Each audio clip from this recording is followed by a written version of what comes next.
internet is facing another seismic shift since Mobilegeddon.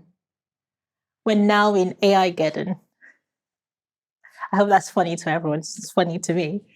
Today, I'm going to be talking you through how to optimize your website for agentic commerce.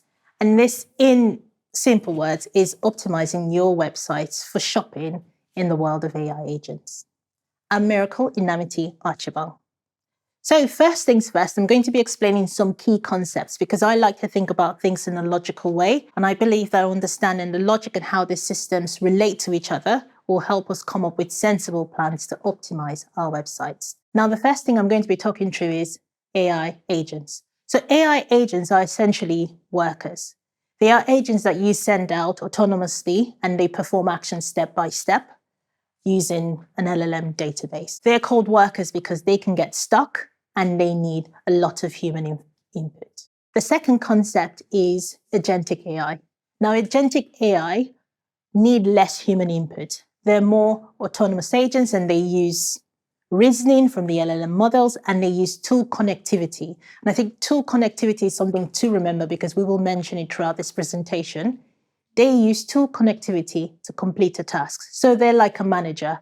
You set a goal for them, they go out and they find ways and develop strategies to complete that goal.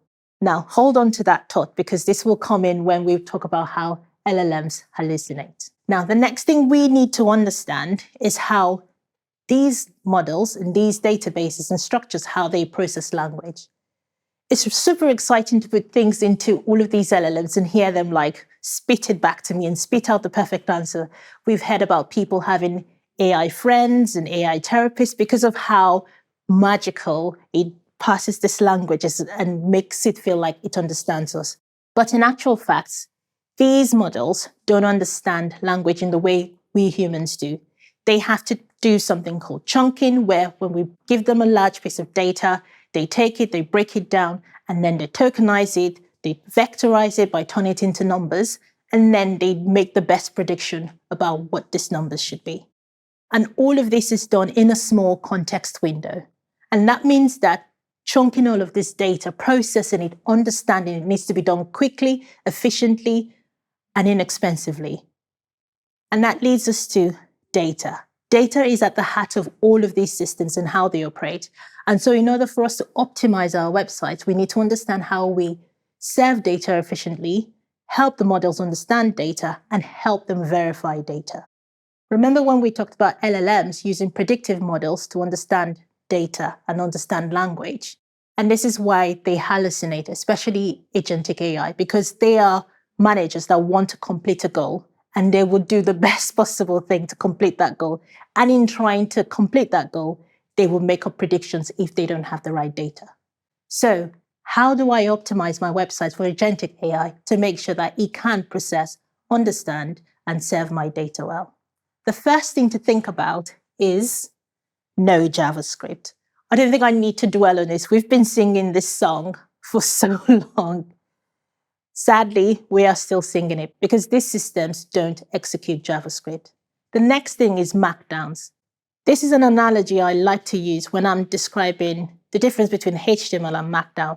Now, HTML is what we've traditionally used, and HTML is for web browsers. Now, serving an agent HTML is like me coming to your house and saying, hey, can I have a spaghetti? And you're like, yeah, go to the kitchen. And I go to the kitchen and I'm like, where are the knives? Where's the tomato? What am I supposed to do here? Whereas Markdown is me saying, here, this is where everything is. This is the recipe, and this is how you get the best spaghetti. And it is the most efficient way of serving AI your data because it uses less token. It only ships the data that it needs to, and that helps it. Remember context window? That helps it perform the most task in that context window. The next thing I'm going to talk about, and this is really important for retail sites, is optimizing and feeding the data you already have. Remember feeds? They're sexy again. Remember Google Merchant that you've forgotten, you never optimized? They're sexy again. And why? These are all concepts that are sexy again because they're efficient ways of serving data to agents. And they're already there. You have them in your toolbox. Dig them out, polish them, and make them usable. And then finally, structured data.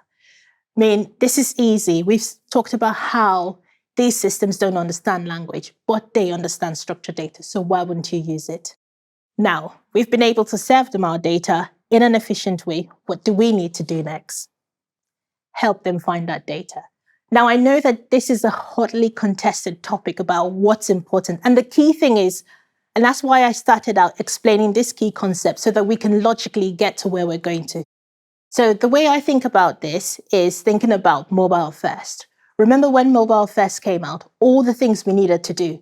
People had to build mobile versions of their site. Remember AMP? I'm sure nobody remembers that anymore. Because at that time, you had to optimize your websites for search engines. And eventually they got cleverer. They were able to then optimize themselves to access your content well. And then it became one big happy web and we could do away with all of these things.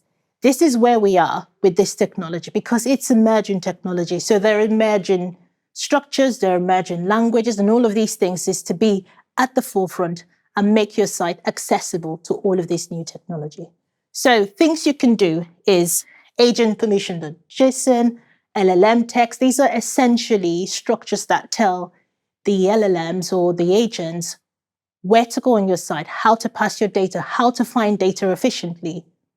So that's all they are. You can also update your robot text files. I'm sure before I finish this talk, there'll be other emerging technologies that will come up that will be there just to help all of these agents understand your data. The next thing is MCP. MCP is essentially an adapter. And what it does is it helps with the connectivity between your site and all of the tools. Remember when we talked about AI agents needing tools to complete a goal?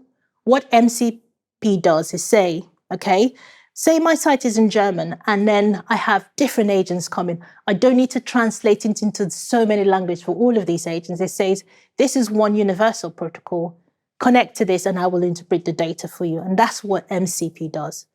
What's really exciting about this is that this is going to be like the new low-file analysis, because here you can see directly what AI agents are looking for on your site, what parameters they're calling, any kind of site failures. And I know this will traditionally not sit with the SEO team, but speak to your engineers, speak to the information architects on your website, because they're probably looking into this or they're probably building this out. And then finally, trust. Now, we know that all of these systems are powered by large language models, and they need to verify the data that they are giving out. And what do they do when they need to verify data? They go to the knowledge graph, they go to reputable sites, and they try to verify the data from there. And so the final thing you need to do is to make sure that your site is a trusted site, that you are in the knowledge graph, and that you're being referenced, other people are citing you, and making sure that they are sending signals that you are a reputable site so that you could be included in the database.